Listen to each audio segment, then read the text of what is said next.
Գյորջյան Կասկադ 60 ամիս փուլային վճարում բազմաթիվ առավելություններ։ Շնորհակալություն մեծարգո վարչապետ հարգելի կառավարություն հագործընկերները ասում էին, որ իլրում են այս ամենի 8 միլիոն տարեկան հարկ են վճարում նաև դաշնակցությունը որպես կուսակցություն, հետևաբար անհամապատասխանության մասին է խոսքը։ Շարունակելով դաշնակցություն կուսակցության թեման, մեծարգո վարչապետ, 3 Factor TV-ի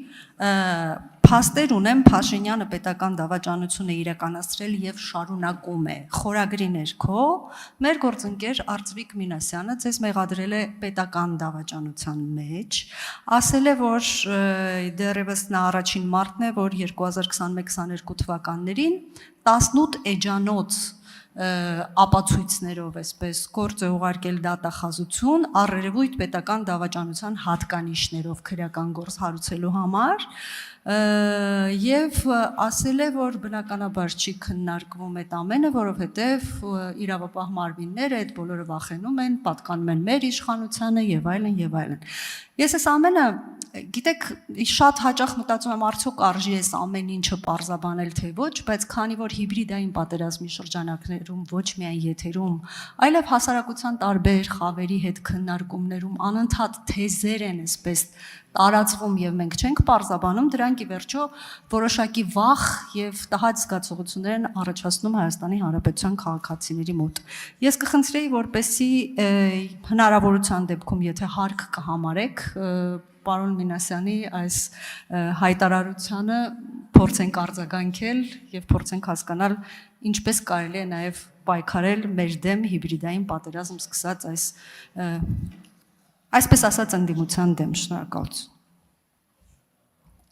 Հարցին կպատասխանի վարչապետ Նիկոլ Փաշինյան։ Շնորհակալ եմ հարցի համար, Տիկին Բադալյան։ Մարտ 18 էջանոց, 18 էջանոց փաստեր ունենա ու ուղարկի դատախազությանը, որը ինքը չի վստահում, այս ամբիոնից ինչքան գիտեմ, մի քանի անգամ ասել է, ու չհրապարակի հանրության համար։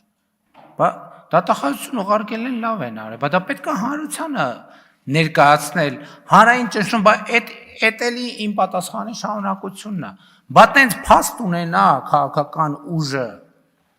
եւ գա խորհրդանում նստի երկու հատ սութի հարստա թողի կեսից փախնի։ Հիմա իրանք պետք է բան անեն, եթե դա հասկանում եք օբյեկտիվ իրականություն, եթե իրանք այդպիսի փաստ կա եւ ապացույց կա, եւ հիմա իրանք իրանց բոլոր 74 գույքը չեն վաճառել, որպեսզի այդ ներդնեն հայրենիքի փրկության մեջ, ուրեմն իրանք դավաճան են։ Հիմա իրանք գնում են իրանց տաներում քնում են, գալիս են ստեղ, ինչքան էլ նեղվեք, գնում են մի երկու սութի հարցել, բանում են տալիս եվրոպական, չգիտեմ, հարթակներում են տալի, բա մարդ այդքան, բա հրապարակ, բա ժողովրդի բանը հրապարակ են, եթե տենց բան ըլնի ժողովուրդը կարա հանգիստ քնի, չի կարա, բայց իրանք, բա ինչով են զբաղված, բա թող հրապարակեն եւ եթե դատախազություն ուղարկել է տենց բան, թող հրապարակի, որի արդյունքում քրեական օրենսգրքում ուրիշ հոդված էլ կա, սուտ մատնության մասին էլ հոդված կա։ Թող հրապարակեն, ես ճիշտն ասած չգիտեի, որ տենց բան կա։ Ես ինքս ես էլ կդիմեմ ուրեմն դատախազություն։ Եվ նախ կպահանջեմ, որ հրապարակվի այդ փաստերը, եւ եթե այդ փաստերը չհիմնավորվեց, բա ինչ անենք, պետք է սուտ մատնության համար դատվի։ Ինչի՞ չէ։ Էլ եմ ասում, իսկ դա հրապարակված է այդ 18 էջը, թե չէ։ Բա տենց հասկանում եք, լսեք, 18 էջ փաստ ունի մարդը, ուղարկում է այն դատախազություն, որին ինքը չի վստահում, իրանք չեն վստահում, իրանք հրապարակային, դատաիրավական համակարգին չեն վստահում, ուղարկում է դատախազություն, բայց հանրությանը, որ ամեն օր ասում են սիրելի հայրենակիցներ, սիրելի հայրենակիցներից գաղտնի են պահում։ Բա հրապարակեք, որովհետև սիրելի հայրենակիցներից ավելի մեծ դատախազություն, ավելի մեծ դատարան, ավելի մեծ իրավապահ, ավելի մեծ արդար դատավոր գոյություն չունի։ Հրապարակեք, թող ժողովուրդը դատեն, ինչի չեն հրապարակում։ Հա? Քննվել է դատարանում, որ դատարանում, ժողովրդական թե չէ, բայց Այսինքն եթե ժողովրդին հայտնի է դա, ուրեմն ժողովրդին հայտնի է եւ ժողովուրդն էլ երբ միջազգային ընտրություններից առաջ է քննվել թե հետո։ Դե ինչ ասեմ։ Արձագանք ունեք համաձայն։ Հա, իդեպ մոռացա ասել, հիմա ասեմ, որ հենց Արծվիկ Մինասյանը այդ նույն հարցազրույցում, իդեպ 3 է ընդհանրապես տեղի ունեցել այդ հարցազրույցը, ասում է, որ դուք իրավունք չունեք քողարկելու ձեր գործողությունները եւ դուք ինքներդ պիտի դիմեիք իրավապահ մարմիններին եւ հորդորեիք քննել ձեզ։ Ես հիմա դիմում եմ։ Եվ դուք ասացիք, այո, հենց նոր դուք դիմեցիք, որովհետեւ քանի դեռ դուք դա չեք անում, դավաճանությունը օր-օրի ավելի այսպես շատանում է։ Պարոն վարչապետ, իհարկե մենք բոլորս հասկանում ենք եւ ես հուսով եմ, որ Հայաստանի Հանրապետության քաղաքացին եւս հասկանում է այս ամբողջ մանիպուլատիվ գործողությունները, որտեղ նույն տարբերակով իրենք նույն հարցազրույցներում եւ ամբիոնից ասում են, որ 004 բարբերականը իրենց դաշնակցության շրջաբերականը ներողություն դաշնակցություն կուսակցության սիվիկի պատվալներում է ստեղծվել, խեղաթյուրվել է եւ այլն, ես միանալով ձեզ կխնդրեի, որպեսի դա եւս հրապարակեին, որպեսի ժողովուրդը հասկանար, որ որևէ բան կամ խեղաթյուրված է կամ խեղաթյուրված չէ։ Այսինքն գաղտնի պահել ամեն ինչ եւ մանիպուլացնել ժողովրդին, սա մի իրավիճակ է, որը հիբրիդային պատերազմի շրջանակներում կուլմինացիային հասնելու է 2026 թվականին եւ մենք բոլորս պիտի պատրաստ լինենք։ Բայց շատ կարճ հարց եմ ուզում մի հատ տալ, եթե թույլ կտաք, շատ կարճ։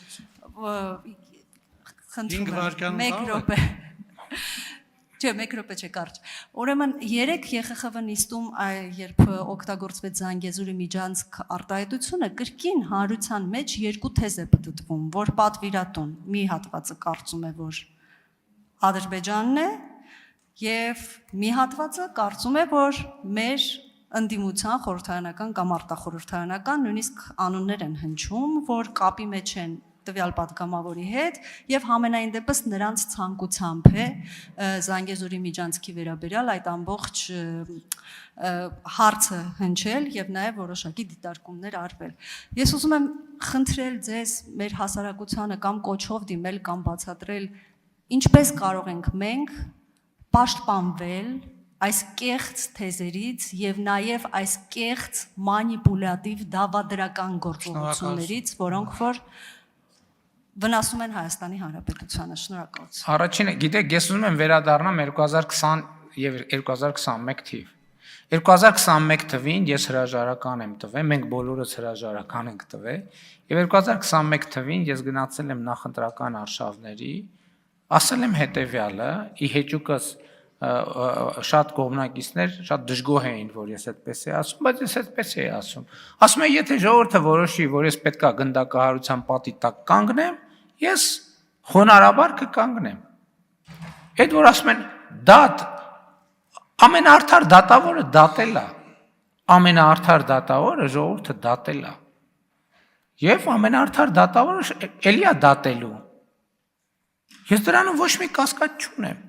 Որ անդադ ասում են հիբրիդային, չգիտեմ, հարցակում եւ այլն, կներեք, ես այդ ամեն ինչին անլուրջ եմ վերաբերվում, որովհետեւ մեր դեմ ավելի ուժեղ հիբրիդային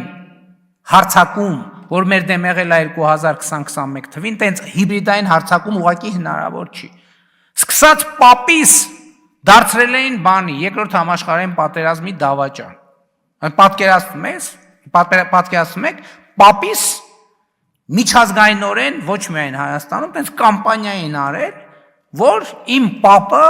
երկրորդ համաշխարհային պատերազմում բանա նացիստների հետ համագործակցել է, դավաճանա, էսա, այնա։ Ավելի մեծ հիբրիդային բան հնարավոր չի անել։ Այն ինչ որ առաջիկայում լինելու է կամ այսօր կա, դա ընդամենը տենց բան է, հիբրիդայինի դեսերտ է, որը մեզ ընդհանրապես քաղաքականության մեջ կա մի երկու բան, կա գաղափար, համոզմունք եւ երկխոսություն։ Եղավ այդ երկխոսությունը, ով ամբողջ աշխարհն է կանգնի, ոչ մի հարց չի կարողանալու լուծել։ Այս առաջինը։ Երկրորդ իմաստով, ելի եմ ասում, որն է իմ ընկալումը։ Մանավանդ միջազգային անցյալներում ելույթներից հետո իմ ընկալումը այն է, երբ որ Ադրբեջանը ասում է Զանգեզուրի միջանցք, իրանք նկատի ունեն Հորադիս Զանգելան ճանապարհը։ Ուզում են ասեն Զանգեզուրի միջանցք, թող ասեն Զանգեզուրի միջանցք։ Ես ասում եմ Հայաստանի Հանրապետությունում չկա տենց բան եւ կարող եմ ապացուցել ոչ միայն իմ, այլև Ադրբեջանի նախագահի ստորագրությամբ։ Հորադիս Զանգելան ճանապարհ, Զանգելանի միջանցք, Զանգեզուրի միջանցք։ Կարող են ասեն դա միջանցքը, որ տանում է դեպի Զանգեզուր։ Okay, ասում են, թող ասեն։ Բայց Հայաստանի մասին չի դա։ Հայաստանի մասին չի։ Հետևաբար ես, որ ասում եք ոնց ինչ կոչ կանեմ, ես այդ կոչն եմ անում, որովհետև այդ երկու ելույթը եւ արձագանքները վերլուծելով ես հասկացա, որ խոսքը Հորադիս Զանգելան ճանապարհի մասին է։ Անուն են ուզում դնեն։ Այդտեղ մենք պետք է հարց տանք, մենք դա մեզ հուզում է։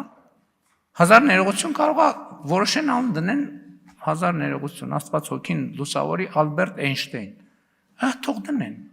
Դա մեր ինքնիշխան տարածքի հետ ոչ մի կապ չունի։ Ես թուղթ ունեմ ստորագրված։ Հրապարակային այդ թուղթը, թղթեր ունեմ ստորագրված։ Մեր երկրի տարածքում կա թրիպ ուղի եւ մեր երկրի տարածքում կա խաղաղության խաչմերուկ։ Հիմա կարան ասեն, բա խաղաղության խաչմերուկը ինչի Ադրբեջանի հետ համաձայնեցված է, կներեք, մենք մեր երկրի տարածքում նախագիծ ունենալու համար